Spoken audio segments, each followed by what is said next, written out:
बिस्मिल्लाहिर्रहमानिर्रहीम। अस्सलाम वालेकुम दोस्तों, क्या हाल चाल है? सब ठीक ठाक? मैं भी बिल्कुल खैरियत से हूँ। अच्छा दोस्तों, हमेशा जो है मेरी जो वीडियो होती है वो एग्रीकल्चर की निस्बत से ही होती है। और आज मैं आया हूँ, एक हमारे बहुत ही मोहसन और प्यारे बुज़ुर्ग हैं जो हमेशा छोटे से लेवल पे किसान हैं, लेकिन बेहतरीन जो है वो अच्छे तरीके से फार्मिंग करते हैं और माशाल्लाह नया नया ट्रेंड जो है वो यानी कि हमको सिखाते भी हैं और लेकर आते हैं। तो आज हम बात करेंगे ब्रोकली के बारे में और उनसे मुकम्मल इन्फॉर्मेशन लेंगे। तो बात करते हैं उनसे इंशाल्लाह। अस्सलाम वालेकुम बाबा जी, क्या हाल है? वालेकुम सलाम, अल्लाह का शुक्र, अल्हम्दुलिल्लाह। और तबीयत बिल्कुल ठीक है? अल्हम्दुलिल्लाह। अच्छा बाबा जी, आज आप हमें, यह आपने माशाल्लाह लगाई हुई है ब्रोकली, ये बड़ी खुशी हुई है आज देख के कि आप हमारे लिए एक नया ट्रेंड लेके आए हैं और आपसे हम इसको सीखेंगे भी कि भाई किस तरह ये लगानी है। और आज इसके बारे में तफसीली आपसे बातचीत होगी इंशाल्लाह। अच्छा बाबा जी, इसका जो है ये पाकिस्तान में कब काश्त होती है और कब जो है इसको जो है ना मार्केट में लेके आते हैं किसान? ये सारा साल ये चलती है पाकिस्तान पंजाब लेवल पे।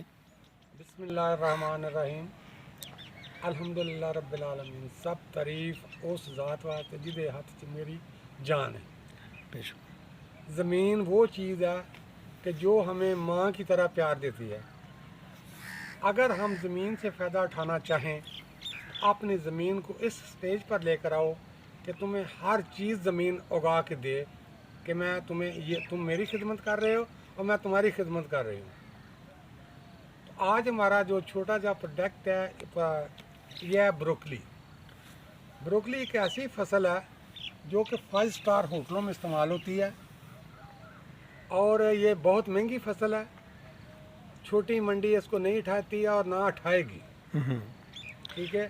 और ये महंगी है और ये पाकिस्तान के अंदर जिस ज़िला के अंदर मैं बैठा हुआ हूँ, ये ज़िला सियालकोट, तहसील पसरूर, थ्रो मंडी मेरा पिंड है, ठीक है। और मैंने ये काश्त की थी। अच्छा बाबा, इसकी पनीरी आपने ट्रे में लगाई है? जी, मैंने उतनी ट्रे में। अच्छा, इसकी पनीरी हमेशा ट्रे में लगानी है? इसकी पनीरी कभी भी गलती करके ज़मीन पे काश्त नहीं करनी। अच्छा बाबा जी, ये इसके जो पैकेट है वो 10 ग्राम का होता है या इससे भी महंगा होता है? ये 10 ग्राम का पैकेट होता है। और रेट इसका? 1600 रुपया। 10 ग्राम में यानी कि 1600 रेट होता है। 1600 रेट है। और 10 ग्राम में ये तकरीबन कितना सीड होता होगा? ये तकरीबन 1.5 कनाल आपकी फसल जो है ना ये काश्त होगी एक पैकेट से? एक पैकेट से। सही है। तो आपने ये कितने पौधे लगाए थे या एक पूरा पैकेट लगाया था? ये मैंने लगाए थे 88 पौधे। 88 पौधे। हाँ, आप कह रहे थे कि अपनी बेटी को आपने ये गिफ्ट करना है एज ए इस्लामाबाद। जी जी। तो आपने इसलिए लगाया। अच्छा बाबा जी, पनीरी कितने दिन में तैयार हो जाती है ब्रोकली की? 25 से 35 दिन के अंदर अंदर ये तैयार हो जाएगी आपकी पनीरी। ठीक है, उसके बाद आप शिफ्ट कर देंगे इसको? शिफ्ट 35 दिन के अंदर अंदर इसको शिफ्ट करना है। उसके बाद अगर लेट करोगे तो ये एक्सपायर हो जाएगी। हाँ, गोभी की एक नस्ल है ये? हाँ जी। ठीक है। तो इसका रेट जो है मंडी में कितना एक्सपेक्टेड है जो मिल सकता है? इस्लामाबाद में मैं मंडी में गया हूँ जी जी। मैंने देखा कि 600 से लेकर 800 रुपए किलो तक ये फरोख्त होती है। आप अभी मुझे बता रहे थे, बात करते कि ईट मोर वाले आपसे एग्रीमेंट करना चाह रहे थे, वो कितना आपसे एक शाप वाले लेना चाह रहे थे? उन्होंने कहा था कि हम आप एग्रीमेंट, उन्होंने बोला कि हम ये ब्रोकली आपसे उठाएंगे, ठीक है, अल्लाह माला का ले और ईट मोर आ दे। लेकिन मैंने उनको ये बताया था कि पहले मेरे से एग्रीमेंट करो और कितनी गोभी तुम्हें चाहिए।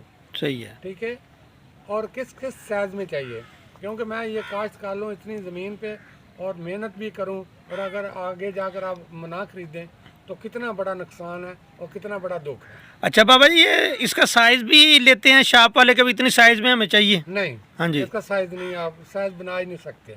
और इसकी ये एक ही कलर में होती है, मुख्तलिफ कलर में होती है? तीन कलर हैं। ठीक है, वो कौन कौन से हैं? येलो, अच्छा, हाफ वाइट, ठीक है, और ग्रीन। सही है। और ये पनीरी शिफ्ट करने के बाद कितना टाइम लेती है रेडी होने में? ये पनीरी तैयार करने में ये आपको 65 से 70 दिन तक आपको फल देना शुरू कर देगी। सही है, फूल बना लेगी? जी, फूल बना लेगी। दोस्तों ये देखें, ये माशाल्लाह अभी ये कितने दिन की हुई है जो ये आपने लगाई हुई है? मैंने 18 मार्च को लगाई थी। 18 मार्च जी, यानी कि 12 और ये 17 डेज की देखें जी ये हो चुकी है ब्रोकली। तो अब बाबा जी की जो शिफ्ट करने के बाद यानी कि 18-19 दिन की हो चुकी है।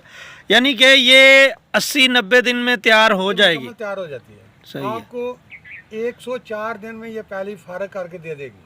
सही है। और बहुत फायदेमंद फसल है। सही है। असल देखिए ये फसल लगती है सितंबर काश्त। सितंबर में। ये सितंबर काश्त। सही है। सितंबर में आप इसके 3 स्टेप लाओ। ठीक है। एक 15 दिन पहले, सही है। एक 25 दिन बाद, सही एक है। 25 दिन बाद। सही है। अगर आपके वो खत्म हो गई है, अगली चल जाएगी, वो खत्म होगी, अगली चल। यानी कि गोभी की तरह इसको ना आप थोड़े थोड़े यानी कि 4-4 कनाल 5-5 कनाल में लगा लें। हाँ जी। और इसका जो है एक मंथ का या 20 दिन का वक्फा कर लेना चाहिए, क्योंकि ये गोभी की तरह एकदम से तैयार हो जाए फिर मार्केट में मसला बन जाता है। मार्केट में बड़ा मसला बन जाता है। और अगर इम्पोर्ट हो तो फिर तो बाबा जी ये सारी सेल हो जाए। हाँ जी, फिर तो लेकिन पाकिस्तान में वो है ही नहीं कि इम्पोर्ट कर लें। ये तो एक्सपोर्ट की सोचते हैं जी। सही है। और बाबा जी अल्हम्दुलिल्लाह। और ये आपने और भी काफ़ी सामान लगाया, मैं दिखाता हूँ बाबा जी ने। ये देखें जी बाबा, ये क्या लगा हुआ है? ये कैटर का पौधा है। अच्छा जी। ये चोलस्तान में होता है। ठीक और है। ये सबसे महंगा पौधा है और ये गमले में लगता है। ठीक है। और इसको पानी की ज़रूरत नहीं है, ये खुद अपनी नमी पैदा करता है। चाहिए इसका बाबा जी और भी कोई फ़ायदा है? खाने में अवेलेबल नहीं, है? खाने में नहीं, ये शो पीस है। अच्छा, शो पीस है। खाने में नहीं है। सही है। ये गुलाब के पौधे मैंने लगाए हैं। ये दोस्तों देखो, ये बाबा जी ने एक छोटा सा अपना यानी कि डेरा नमा बनाया हुआ है एग्रीकल्चर का। ये देखें माशाल्लाह, अभी थोड़ी सी इन्होंने चेंजिंग भी की है इसमें। तो ये देखें बड़ी मेहनत से, बड़ी दिलचस्पी से यहाँ ये यानी कि अपनी ये फार्मिंग करते हैं। और ये कद्दू भी माशाल्लाह इन्होंने लगाए हुए हैं। तो फूल के पौधे जो हैं ये भी हैं। और अभी कुछ दिन पहले तो बाबा जी इधर पपीता भी आपने लगाया हुआ था। पपीता लगा था, लेकिन पपीता यहाँ पे नहीं होगा, पंजाब हमारे इलाके में पपीता नहीं होगा। सही उसकी वजह एक तो सर्दी बहुत ज़्यादा, दूसरे नंबर पर ज़मीन पे नमी बहुत ज़्यादा हो जाती है। नमी की वजह से पौधे की जड़ें जो है ना वो फूलने काश में चली जाती है, हमारे पौधा मर जाएगा। शुक्रिया जी दोस्तों, बड़ी मेहरबानी। वीडियो अगर पसंद आए तो लाइक कीजिएगा, शेयर कीजिएगा। और अगर ब्रोकली के बारे में मज़ीद इन्फॉर्मेशन चाहिए तो कमेंट्स आप कर सकते हैं। इंशाल्लाह मुकम्मल आपको इसके बारे में इंफॉर्मेशन कमेंट्स में दी जाएगी। अल्लाह हाफ़िज़, अपना ख्याल रखिए।